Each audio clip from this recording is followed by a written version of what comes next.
Hello നമസ്കാരം, ഞാൻ ബിപിൻ ജോർജാണ്.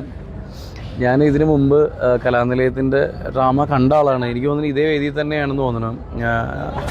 അതെ, ഇതേ വേദിയാണെന്ന് എനിക്ക് ഓർമ്മയില്ല. പക്ഷേ ഇതിനു മുമ്പ് ഞാൻ കണ്ട ഇതെന്ന് വെച്ചാൽ കടമറ്റത്ത് കത്തനാർ രക്തരക്ഷസ് ഒക്കെ ആയിരുന്നു കലാനിലയത്തിൻ്റെ.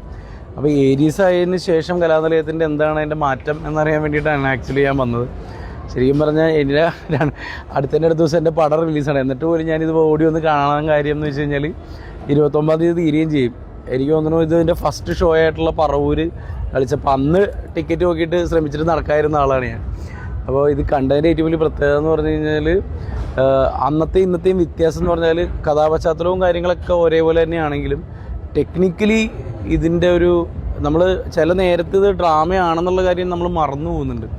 ശരിക്കും സിനിമ തന്നെ കണ്ടിരിക്കുന്ന പ്രതീതിയാണ്. സൗണ്ടാണെങ്കിലും ഈ പറയുന്ന എല്ലാ സാങ്കേതികവിദ്യയും ശരിക്കും ഒരു ഇന്നത്തെ കാലഘട്ടത്തിൽ ഭയങ്കരമായൊരു ഇമ്പോർട്ടൻ്റ് ഒരു കാര്യമുണ്ട്. കാരണം 30 സെക്കൻഡിൻ്റെ റീല് പോലും ആളുകൾ ക്ഷമയോടെ കാണാൻ സാധിക്കാത്ത ഈ കാലഘട്ടത്തിൽ ഈ 2-2.5 മണിക്കൂർ ഇത് പിടിച്ച് നിർത്തിയെന്ന് പറയുന്നത് ഇറ്റ്സ് ഔട്ട്സ്റ്റാൻഡിങ്, എക്സ്ട്രാ ഓർഡിനറി ആണ് ഏരീസ് കലാനിലയത്തിൻ്റെ രക്തരക്ഷസ്.